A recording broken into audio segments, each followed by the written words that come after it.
Shri P Sumod, ബഹുമാനപ്പെട്ട പൊതുമരാമത്ത് വിനോദസഞ്ചാര വകുപ്പ് മന്ത്രി. സർ, എൻ്റെ മണ്ഡലമായ തരൂരിലെ Tholnur government arts science college കെട്ടിട നിർമ്മാണം അടിയന്തരമായി ആരംഭിക്കണമെന്നതാണ് സബ്മിഷൻ. 2018 ഈ കോളേജ് ആരംഭിച്ചത്. 10 കോടി രൂപ ബഡ്ജറ്റിൽ വകയിരുത്തി. തുടക്കത്തിലുണ്ടായിരുന്ന സ്ഥലമേറ്റെടുക്കൽ നടപടികൾ ഉൾപ്പെടെ വളരെ പെട്ടെന്ന് പൂർത്തീകരിച്ചു. ബിരുദാനന്തര കോഴ്സുകൾ ഉൾപ്പെടെ ഒട്ടേറെ കുട്ടികൾ പഠിക്കുന്ന ഈ കോളേജ് ഇപ്പോഴും തൊട്ടടുത്തുള്ള ഗവൺമെൻറ് ഹയർ സെക്കൻഡറി സ്കൂളിലെ പരിമിതമായ കെട്ടിടത്തിലെ സൗകര്യത്തിലാണ്. സാങ്കേതിക തടസ്സങ്ങൾ ചൂണ്ടിക്കാണിച്ച് നാളിതുവരെയും അതിൻ്റെ നിർമ്മാണ പ്രവർത്തനങ്ങൾ ആരംഭിക്കാൻ സാധിക്കാത്ത സ്ഥിതിയാണുള്ളത്. ഓരോ വർഷവും കുട്ടികൾ കൂടി വരുന്ന സാഹചര്യം ഉൾപ്പെടെ ഉണ്ട്.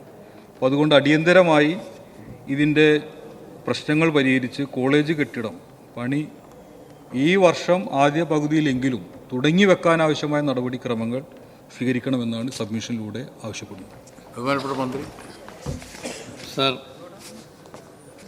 ശ്രീ പി സുമോദിൻ്റെ നിയോജക മണ്ഡലത്തിലെ Tholannur government arts and science കോളേജിലെ കെട്ടിട നിർമ്മാണവുമായി ബന്ധപ്പെട്ട സബ്മിഷനാണ് അദ്ദേഹം ഇവിടെ ഉന്നയിച്ചത്. ഇവിടെ ചൂണ്ടിക്കാട്ടിയതുപോലെ 2019-2020 ബഡ്ജറ്റിൽ 10 കോടി രൂപ വകയിരുത്തിയിരുന്നു. എന്നാൽ കെട്ടിട നിർമ്മാണത്തിന് അനുയോജ്യമായ സ്ഥലം കണ്ടെത്തുന്നതിൽ കാലതാമസമുണ്ടായി. കഴിഞ്ഞ വർഷം നിയമസഭയിൽ ബഹുമാനപ്പെട്ട MLA ഇതേ വിഷയം ഉന്നയിച്ചിരുന്നു. ഭരണാനുമതി ലഭിക്കുന്നതിന് വേണ്ടിയുള്ള എസ്റ്റിമേറ്റ് സമയബന്ധിതമായി ഉന്നത വിദ്യാഭ്യാസ വകുപ്പിന് കൈമാറുമെന്നായിരുന്നു അന്ന് നൽകിയ മറുപടി. അതനുസരിച്ച് ഭരണാനുമതിക്കുള്ള എസ്റ്റിമേറ്റ് 28/6/2024 ഉന്നത വിദ്യാഭ്യാസ വകുപ്പിന് സമർപ്പിച്ചു.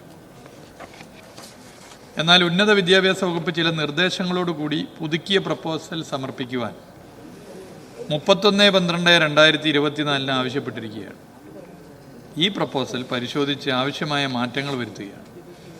പ്രപ്പോസൽ സമയബന്ധിതമായി തന്നെ പുനർസമർപ്പിക്കുവാൻ ബന്ധപ്പെട്ട ചീഫ് എഞ്ചിനീയർക്ക് നിർദ്ദേശം നൽകിയിട്ടുണ്ട്. ബഹുമാനപ്പെട്ട അംഗം ശ്രീ പി സുമോദ് ഇവിടെ ഉന്നയിച്ച വിഷയം വളരെ ന്യായമായ വിഷയമാണ്. ആ നിലയിൽ തന്നെ ആ വിഷയത്തെ കണ്ടുകൊണ്ട് ഇടപെടാനുള്ള എല്ലാ ഇടപെടലും പൊതുമരാമത്ത് വകുപ്പ് നടത്തുമെന്ന് സഭയെ അറിയിക്കുക.